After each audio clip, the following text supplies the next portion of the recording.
All right, good morning, gentlemen. Bob here, ready to talk some BTC with you. Done a few of these videos, and I don't know, I tend to ramble a little bit, so I did as best I could to go ahead and condense my thoughts into a few basic things here. Go ahead and let's just start real quick. Let's actually get over to the weekly chart on Bitcoin and talk about that. So basically, what we ended up doing here, we got a close that was higher than I expected for sure. I figured there was a good chance we get stopped out at this line here, which would then open up. Matter of fact, I'd been talking about it for probably 2 weeks now. That I figured it was much more likely that this candle right here stayed green to close out the weekend, but I figured there was a good chance we'd end up stuck down here. At which point we'd be retesting down here and here. Instead, we go ahead and we get this big pop out of Bitcoin. Obviously, everybody probably knows it by now. Um, Towards the end of the week there, got this big pop. Go ahead and we moved all the way up to basically here at this point. Closed the day right there above this line, which is great. We've already got a retest that's taken place on that line, which I'll zoom in a little bit. You can see it right there. We've already retested there. We're making our way up. Going to go ahead and try and hopefully put in a retest either here or here again. Now, here's going to be the interesting thing. The question that you got to ask yourself is, does Bitcoin really have enough gas in the tank on this move to go ahead and actually touch this line before having to come back down and retest something below it? That's going to be the $1 million question, right? Do we actually come up and get a test anything higher above here, maybe as high as this? Here, which you can see that's a support and resistance zone, or even as high as here.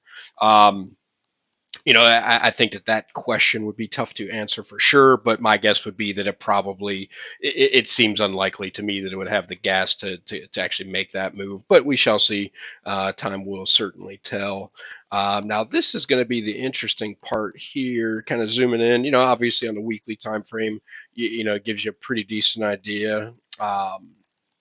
What you can expect over a 7 day period of time.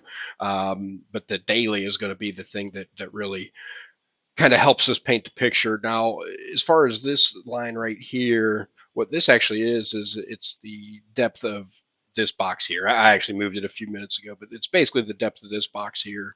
Once we broke out of that box, basically you measure out the move. So it tells me that we should end up somewhere here. If we go above that, there's a good chance it's probably a bull trap. So maybe we get something similar to this concept here. We get up above here and then just get absolutely peppered to the downside. But the beautiful thing is we've got this nice rising channel here that we broke up out of, and we still haven't even realistically retested it yet as far as Bitcoin. I mean, I could go ahead and maybe say move this out here, and then we've already put two tests in on it, but we didn't break back into the pattern yet, and we've still got all this time frame here to deal with before I would expect that we will definitely make a move, back into the pattern or blast off from it. So I think we've still got a few days here of potential decent action. I mean, this is a whole week's worth of detail. You can see at the bottom. I mean, that's if we get it to right there, that's February 14th. So we've got some time that we can operate here, and it's just a matter as to whether we will continue to do so.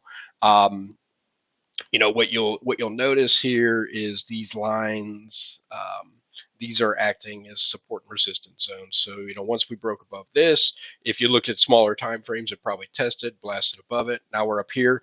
The likelihood is this is going to get rejected here. It's highly likely, and if it doesn't, it probably comes up here, tries to put a test on it, and then falls back below it. So you could probably expect it. Today maybe stays green potentially. Maybe tomorrow is even green coming up here. But if we blast off up to here today, probably red, red, hopefully get green, green, but again, going into the weekend, hopefully we're looking at some positive movement again. If the weekend comes and then we lose this trend line, that's probably where we'll go ahead and kill some of our positions with the expectation that this is going to come back down to here, here, here, or maybe even, potentially down to here. So again, that's kind of a daily outlook there. And then just real quick, zooming in on the shorter time frames, we've basically got this is the hourly right here. Obviously, a lot more going on. It's a little tougher to tell exactly what you've got, but here's the big move that started this all, and this is the rising channel that created all that motion that we got previously. Well, you could see here it's been retested on the outside several times already, and it's held up. So really, until we lose that line, any trade that we're in is still should be going net positive here. And then really from here, and it's kind of the same concept as looking at the longer time frame. Same concept's going to apply. Maybe we bust above this line right here. If we do, maybe we come up into this range. Maybe we come up here again, kind of work through these triangular ranges. But the moment we start coming back into these patterns, so if we come into this pattern somewhere here, my expectation is we're going to come back down, test in this range again, maybe bounce up here, probably get rejected here, come down here, maybe come up here and get rejected again. Maybe we operate in here for several days, come down here, operate in here for several days. So again, we're just looking for signals from the market. I've said it before. Although I like to try to predict because that's just how I am. The fact of the matter is, I can't predict the market. If I could, then we'd all be rich and there'd be no need for us to be having this conversation right now. But the simple fact of the matter is, I'm looking for signals, right? Ideally, we break above this and hold it. Maybe we buy into that. And then at some point, maybe we have to sell it because there's not enough, motion left to get us to the upside. But time will tell.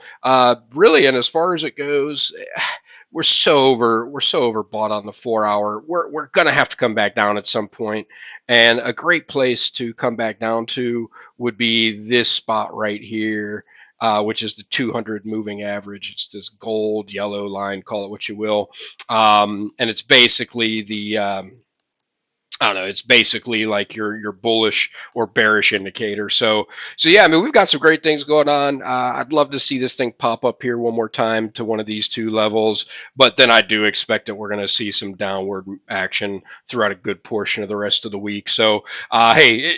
We're loving it, and as far as it all goes, I'll just kind of show you one of our trades real quick.